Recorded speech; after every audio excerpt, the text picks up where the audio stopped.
Woo! The Nature Boy, Ric Flair, coming off of his last match. This pay-per-view apparently did huge numbers. The second biggest indie professional wrestling show of all time, behind All In. Isn't that insane? Of course, this was Conrad Thompson behind the whole thing. And Conrad and Ric Flair did a full podcast this week, taking us inside the last match. Apparently, Conrad did the same thing on Jeff Jarrett's podcast, My World. But of course, those of you that follow my show know that I have a no Jeff Jarrett policy here on the Pro Wrestling Podcast. So I didn't listen to that one. So I didn't get that side of it. But I did listen to Ric Flair's podcast and got the inside scoop on the entire show. A huge financial success, a huge critical success by all accounts, other than the main event itself, which kind of fell apart as Ric Flair passed out twice during the match. And what happened there? Was it his heart? Did his heart give out? Did he almost die? Hear it from the man himself. Woo! Check out this clip. Don't know. While I was down, I passed out again. I just passed out. And Manny's going, "Sir, you have to wake up. I have the brass knuckles. Sir, you have to wake up." Okay, so then I woke up. I knew where we were, right? Yeah. Boom, and we're home. But I sort of got twice during the match. I went completely black.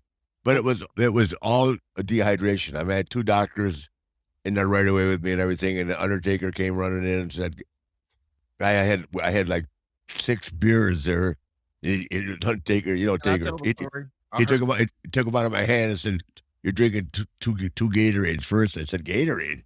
So I drank 2, and that all it was. I underestimated the importance of keeping hydrated. Yeah. But I'll just start out right now by saying I wish I hadn't said it was my last match. That's gonna get heat.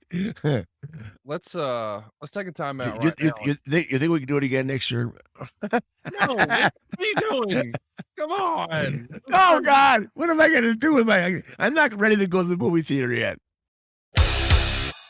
Yeah, so according to Rick, he was just dehydrated. He just underestimated the body's necessity for water as he goes into his biggest professional wrestling match of his career since his retirement match against Shawn Michaels, I would imagine. His most hyped match since that one, at the very least. A huge success.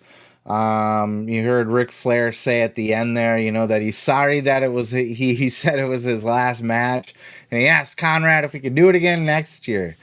So I honestly, I give it a 50-50 that this was Rick's last match. I think, Conrad's going to be sad at him if he does do another match, after all the build and everything, that this was his last match.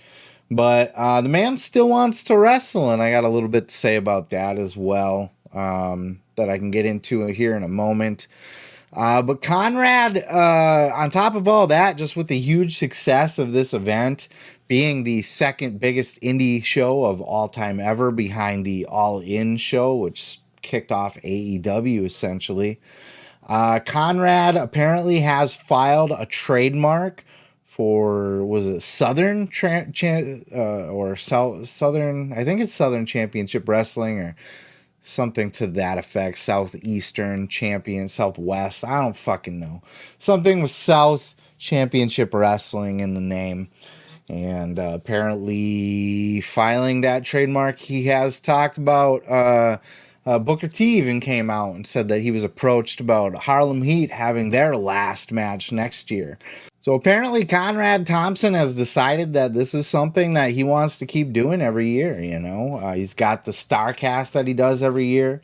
And this being the second most successful indie promotion of all time, why wouldn't he continue? Booker T's even come out and said that he was approached to do Harlem Heat's last match next year. So I don't know if it's going to be the retirement match gimmick every year where it's just going to be advertised as somebody's last match, or if he's just going to go a complete indie route? Who knows?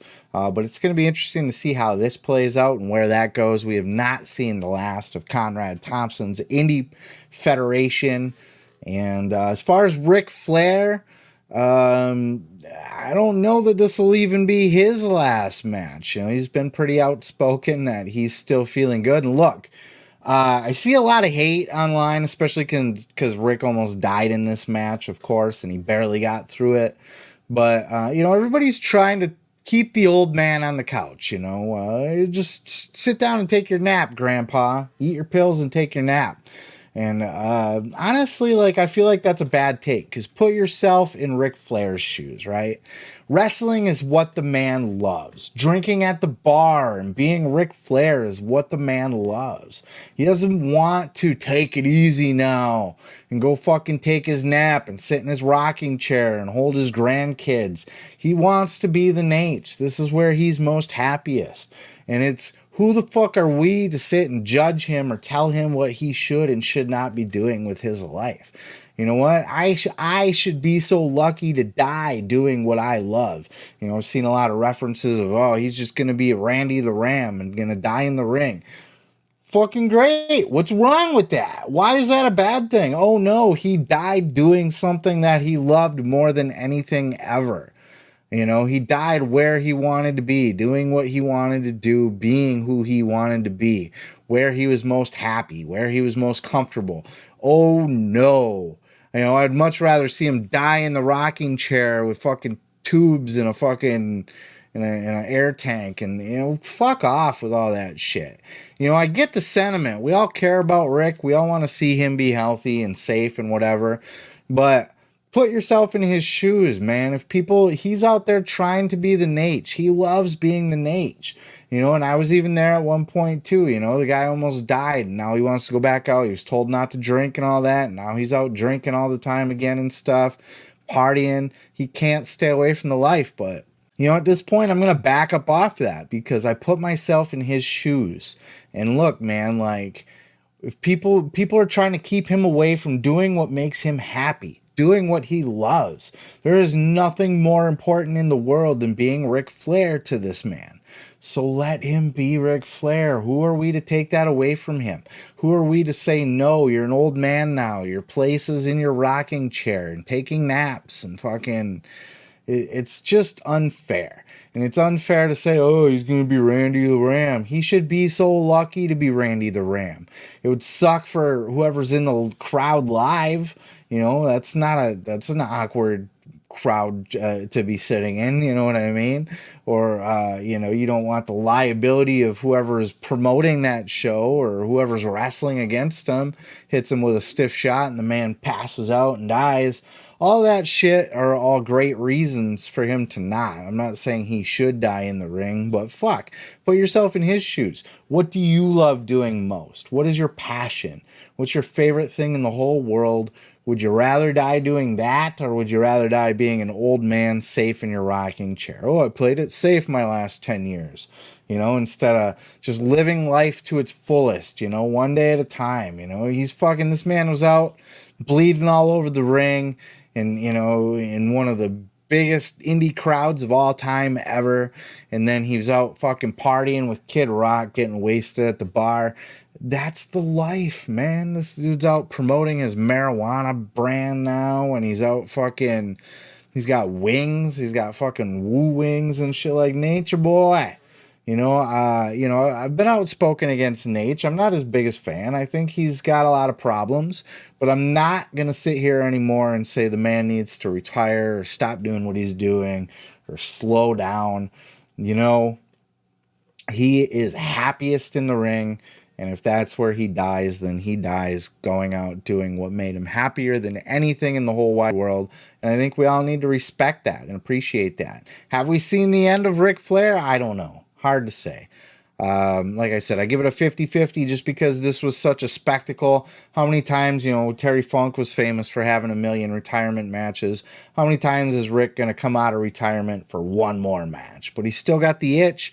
He's still got the thirst, and he's obviously not satisfied with how this match went off and feels like he has more to give. So we'll see how that all plays out.